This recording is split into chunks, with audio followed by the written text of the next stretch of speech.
I'm Rob Cassidy. I'm joined by Dan McDonald. This is another edition of the Florida Man and Friends podcast, the Rivals.com basketball show.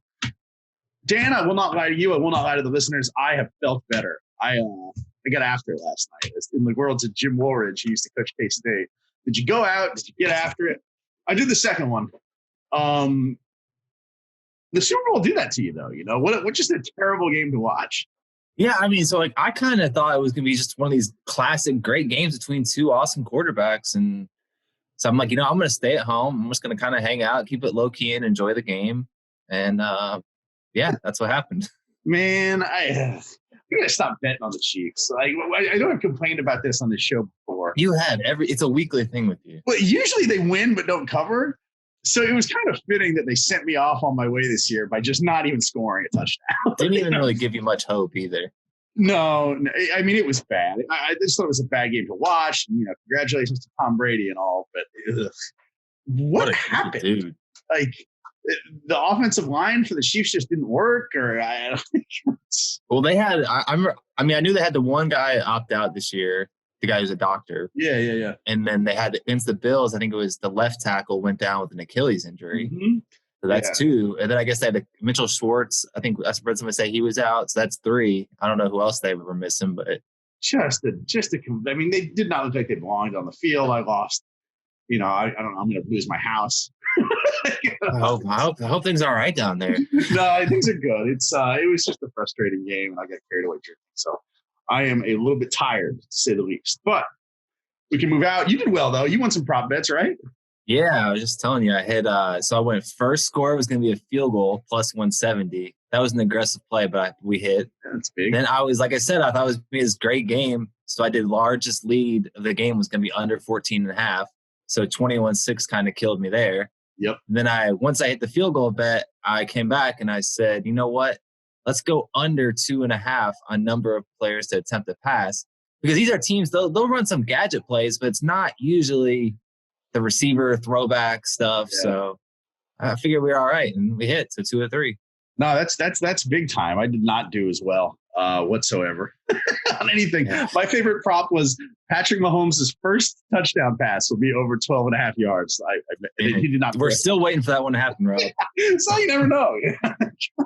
All right, back to basketball, though. That's why people are here. This is not the Rob loses his condo on a Super Bowl podcast, unfortunately. This is a basketball podcast, and let's talk about how crappy all the good basketball teams are. We can start off that way.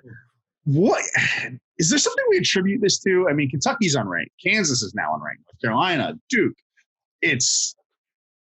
Obviously it's a very different season with very different challenges, and that probably plays in. What do we kind of attribute this to? What's going on in the basketball world here?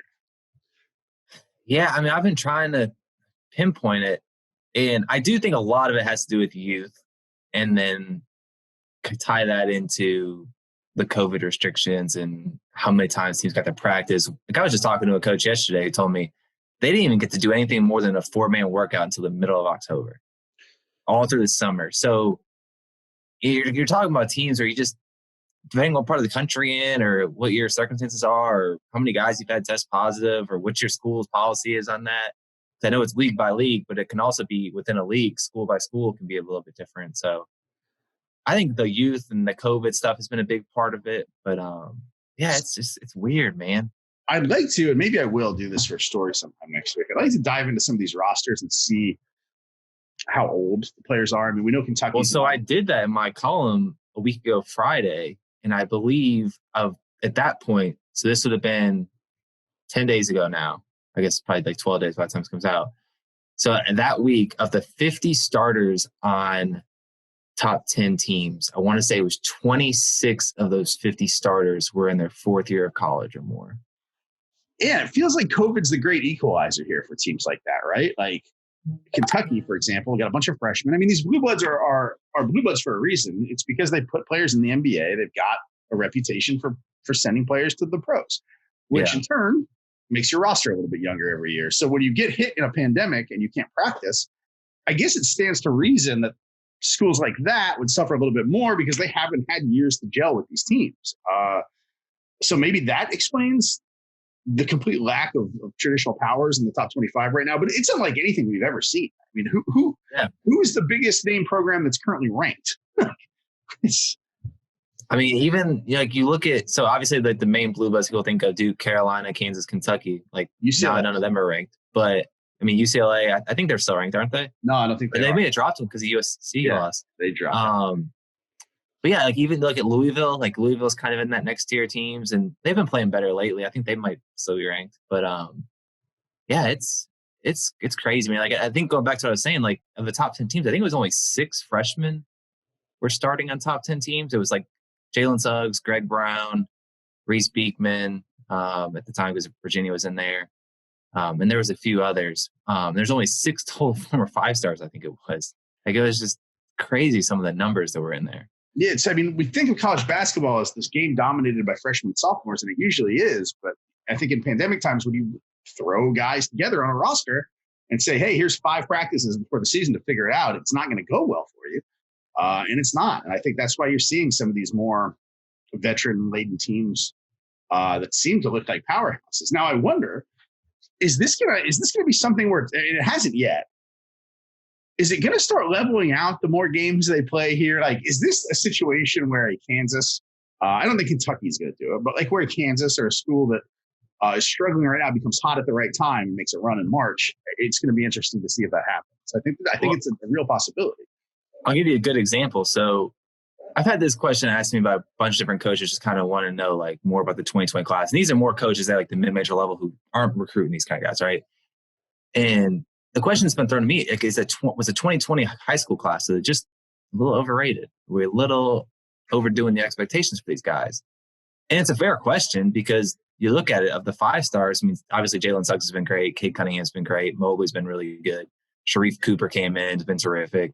I think Isaiah Jackson for the most part, but it's been pretty limited. Well, you're starting to see like Caleb Love Saturday night against Duke kind of had a moment. And maybe that's a start or something. You saw right after that, Tennessee comes out against Kentucky. Jaden Springer and Keon Johnson, they both probably their best game of the year. So everybody seems to have their best game of the year against Kentucky. True. But yeah, I mean, maybe it's something where these guys it's just taking a little bit longer, and maybe we do see a February, March that's kind of coming of age for a lot of these freshmen.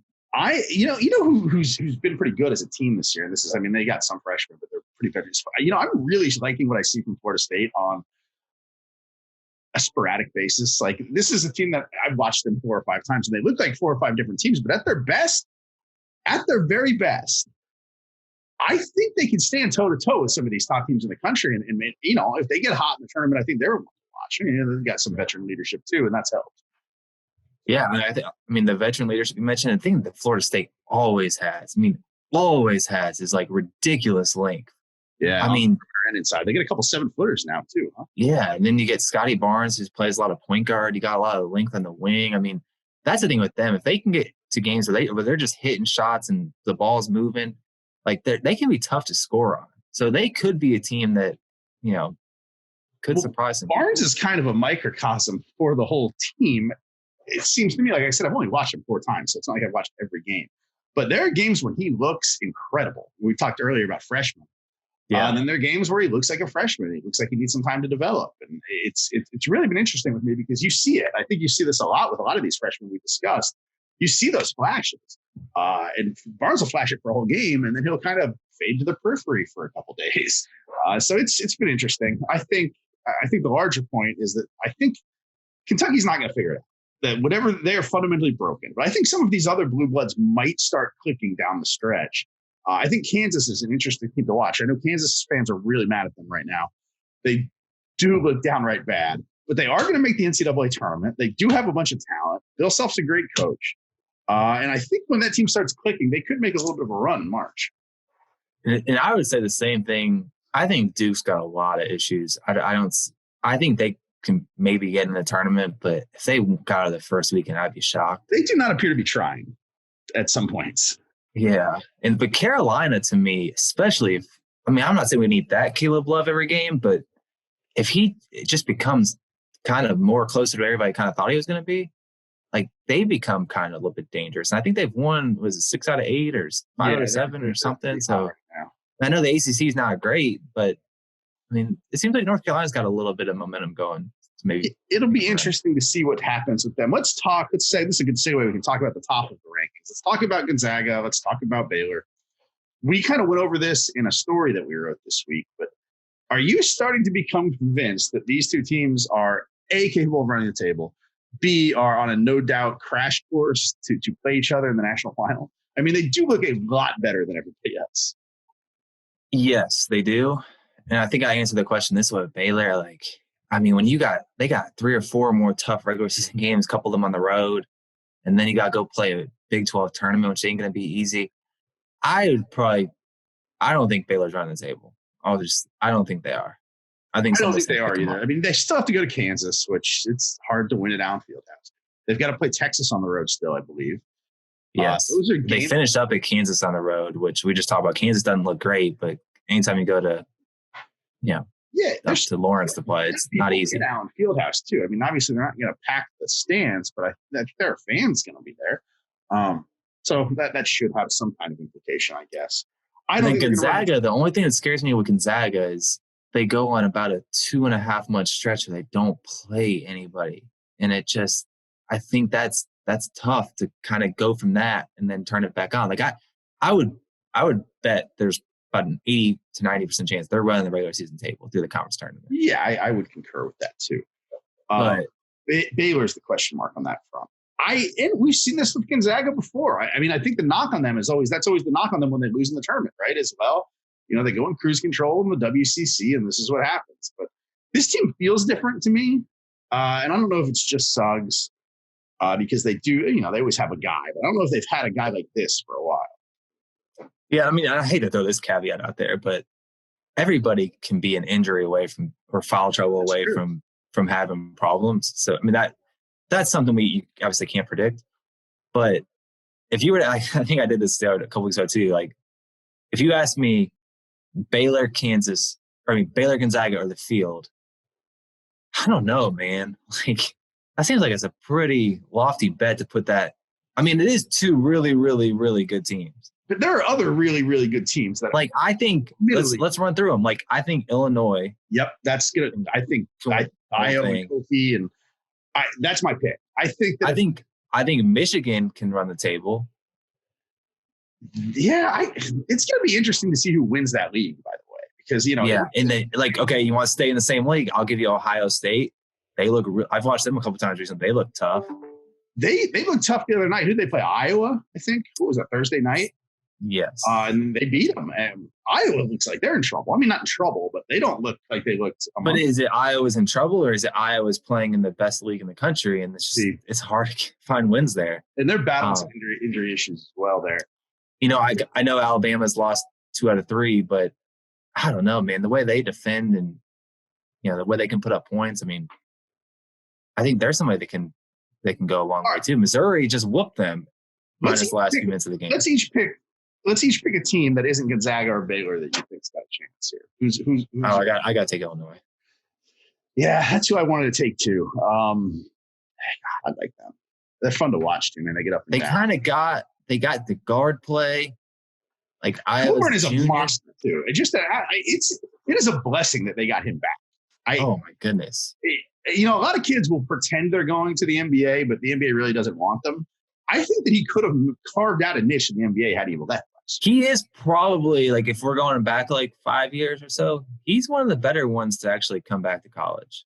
It was real surprising to me that happened, and it's been really good for Illinois. And I do think they've got a chance to win the national championship. I don't think there's another team out there I can pick. I hate to pick the same team as you, but that's. I mean, like, to me, if you were going to tell me too, like, I think it's them in Michigan. Yeah, I was trying to get outside the Big Ten, but there's nobody in the Big 12 really. I mean, Kansas doesn't have the horses besides Baylor. Texas, I like their guards. I just don't know if I trust the rest of the team to bring it for 6 games. I'd like to say Florida State, but they're too inconsistent. When they're good, they might have a shot. But in Alabama, watching them lose the last 2 Saturdays, like, I've seen the really good in Alabama, but the last 2 Saturdays, it's just effort. I mean, and maybe that's the thing where, I mean, they won so many games in a row. It's hard to keep it going. Turned it off. It's like the Gonzaga syndrome all over again. Yeah, so I think Alabama's got the goods to do it, but there's not many of them, man. It's not a lot of them. We're gonna probably go back and watch this 2 months from now and be like, what are these guys talking about? Go back and watch some random team cutting out of nets. Villanova is the national champions or something. Something like that, yeah. They didn't look great against. I watched them against Georgetown yesterday. Georgetown's getting a little better. I mean, it's talking about hit and miss. All right, let's move into things we've seen. You know what my thoughts are on Villanova, and I thought this right from the beginning of the season. I think they're very good, but I think they're more good than great.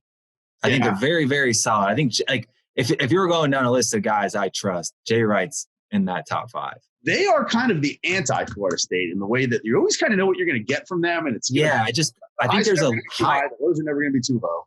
Yes, I think you they have a sweet spot. I just don't know if their good is as good as everybody else is good. Yeah, the consistency is what helps them. I think they're always you don't rarely see them, and early in the season once or twice, but you rarely see them come out and just lay an absolute egg. And that's a testament to Jay Wright, I think. Oh, for sure. Let's talk about some prospects. That's why we're here. You and I saw a lot of basketball over the last few days. I was in Montvert. By the way, you got some pretty good TV time down there when I was watching. Somebody landed on my lap. Did you happen to watch that? Cameron Carter jumped in my lap.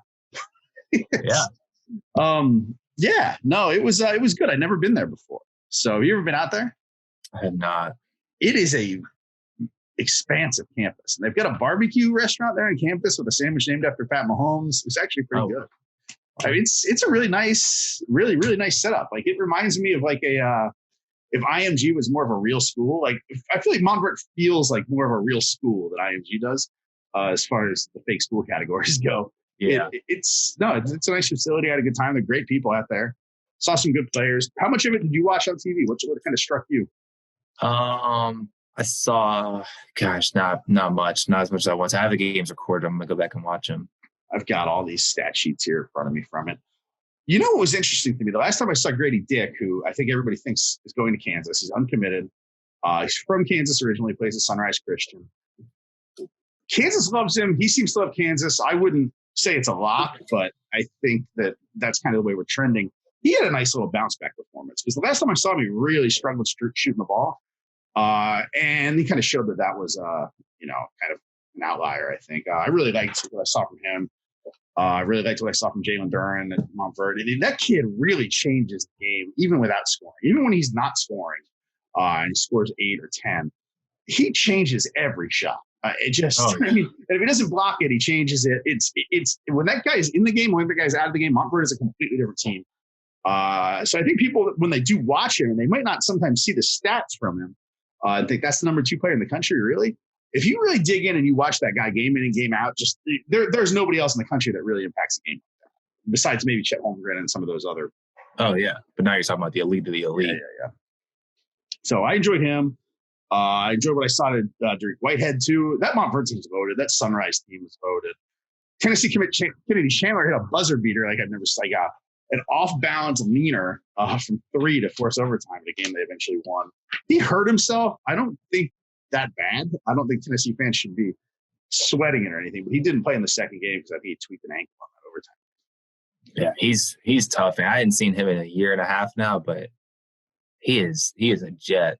He plays now. He plays hard. He plays good defense too. He doesn't get enough. Well, that's why I think when Tennessee, when Rick Barnes started to build that thing up, the first group with Grant Williams and Admiral Schofield now, it was all a bunch of unranked kind of guys that had that hardworking, tough guy thing going. Well, obviously lately when you start winning, you start recruiting better, right?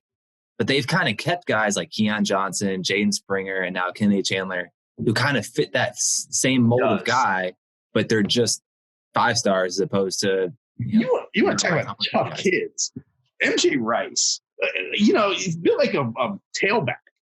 Oh yeah, I love watching him. He I don't know. Did you get to see any of the Oak Hill game this week? I saw a little bit of the end of that game on Friday. The kid scores. He can have people draped all over him, and he finds a way to get his shot up, and it goes in. The kid finishes through contact better than most of the players in this class. Yeah, I love him. I love watching him. A tough kid, great motor. needs to get them to become a little bit of a better shooter, but that'll come with time. And it seems like somebody's getting a steal there. I talked to him a little bit after the game.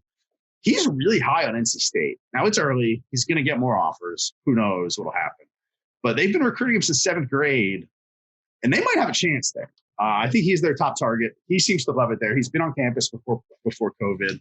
And if they can pull it off, I think they're really getting a special player. No, I agree. And Kevin Keats is a guy, he's always done a terrific job in North Carolina, especially on those guys that, they're just kind of off the radar of Duke and North Carolina. Those are kind of the guys that they can kind of find a sweet spot with. I wonder if he's going to play onto those radars, actually. I mean, he's not a one and done guy. I just don't think he has the body. He doesn't really have the length for it. But I do think he's probably a pro at some level. And I just wonder if eventually those offers are going to come for him and if that'll affect NC State, because it does seem like, I mean, he's close with that staff already. The way he talks about them, you can sometimes just tell when he's the kid, you start asking him about schools, and the way he engages questions about North Carolina State is much different than the way he engages questions about anything. And it's always easier to tell that in person too. Yeah, it's something you can easily pick up on. And, he'll force them into conversation. So, you'll be talking about Louisville or something, and he'll find a way to tie it back to NC State. It's so they're doing a great job, And yeah. No, I mean, and that might even be one where maybe now it's too late for everybody else, because NC State has done such a good job early on that, even if a Duke or Carolina came calling, it's not enough. Who kind of stood out to you this week in the games you were watching? Yeah, so I think I told you before this, I haven't been going to a lot of games lately because I'm just kind of sick of the whole. I'm sure you've dealt with it. Is this game on? Is it not? Are they letting fans in? Are they not? Did it move?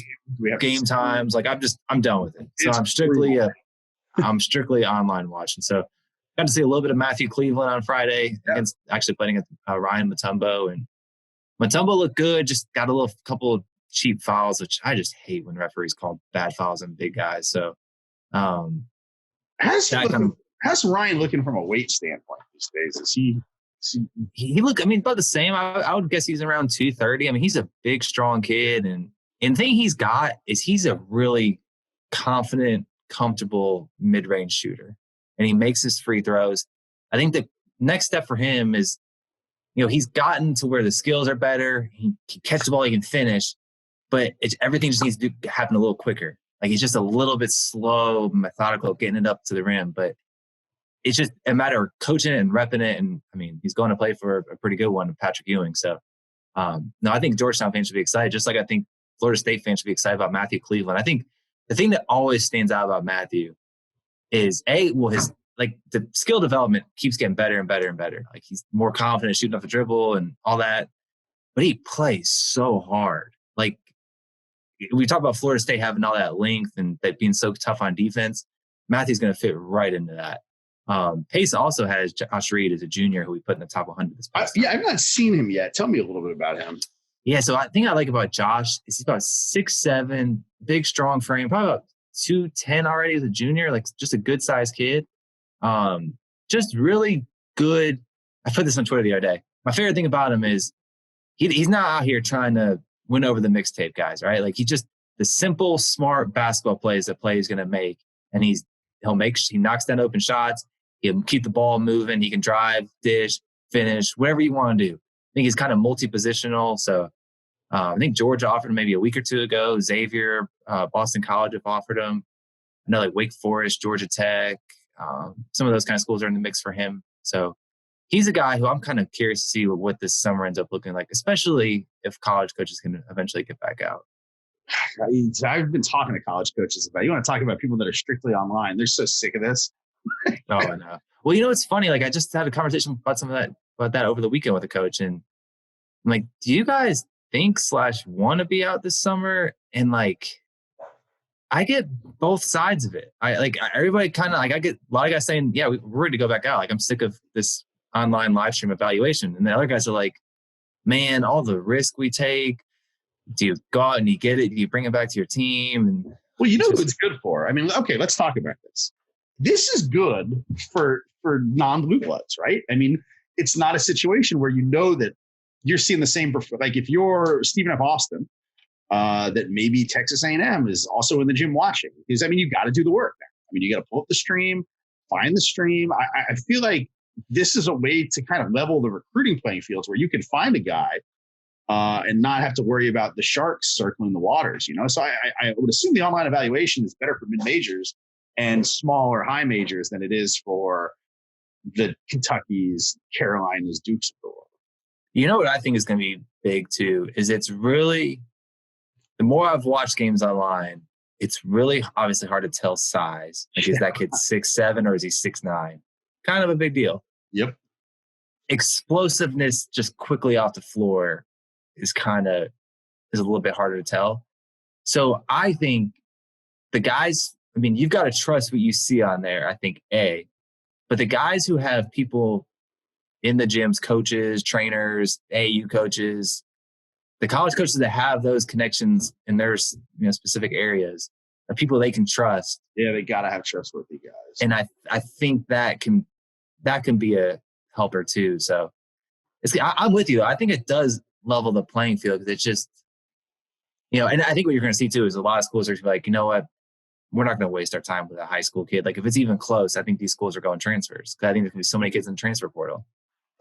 It is. And you noted the height thing. It's going to be interesting to see some of these growth spurts too that you keep hearing about, right? Like we're not on the road to see it for itself, but I've got coaches calling me saying, this kid that was 6'4", 6'7" now. And it's like, is that true? I guess maybe. We don't know. College coaches don't know. So it's a grab bag right now. And I saw, and it is on the football side, but Texas State, I think it was, didn't sign a single high school football player this year. Well, I can understand why. Why would you? If you got a bunch of seniors coming back, you can plug in some transfers and maybe a couple of JUCOs, and you don't have to take a risk on a guy that you've never seen in person. Never got him in camp, never got him on campus for a visit to measure him. Yeah, no, I get it. Because you'd hate to, especially it's so much different with basketball too, because the way taking one player affects your roster. You take one football guy that is, a defensive end ends up being 6'4", not 6'6", it doesn't kill you. It can hurt you. It's going to be interesting to see some of these. If I was a mid-major, I would be real careful taking high school kids right now. Yeah. Well, I know one school in particular at the high major level that they got down the road with two prospects at one position, right? Mm-hmm. And the one prospect had the better summer, better travel season, summer into the fall, I guess. And the other prospect was a guy who they've been kind of watching for a couple of years and had a good summer, but not as good as probably the other guy. And they took the guy who didn't have the good summer as opposed to the guy who they had seen before because they saw that kid in person, knew his size, and knew kind of what he looked like playing in person as opposed to the kid they'd never seen in person. And I think that was the decision maker. And I trust me, like now from watching more games online, I completely get it. Yeah, it's really become about limiting risk with these coaches, and I get it too. Anybody else stand out for you? I'm looking through these box scores to see. Oh, you know who I liked is this Chisholm Akpara kid from La Lumiere in Utah. We have him as a 3-star right now. I think he's playing a little better than that. He looked great. He's strong. He needs to also become a better shooter. But he's got the length for a wing. He's from a muscle standpoint, he's ready for college. He gets to the rim so effortlessly, and just has a strong upper body. He's a bully. Missouri likes him. I don't know if they've offered yet. I talked to him after the game, but it seems like they're pretty hot and heavy there. And if they offer, he seems pretty interested in Mizzou. I wonder if that's where he'll land. But he had a great weekend. So I wonder if new offers are going to start rolling in for this kid. We might need to move him up eventually. I don't know if you're familiar with him or not.